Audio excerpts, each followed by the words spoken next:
دوستان یه چیزی میخوام بهتون نشون بدم، چیزی که باعث خوشحالی من بود. تو دایرکت پرسید که دامپزشک مجازات شده یا نه.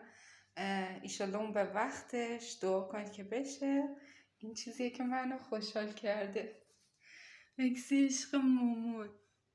اما موقعی که اومده حس میکنم فیدا اینجا پیشمه. قربونش بشم. دستم داره میلرزه هیجان. از اون روز خوشحالم که این عکس گرفتم.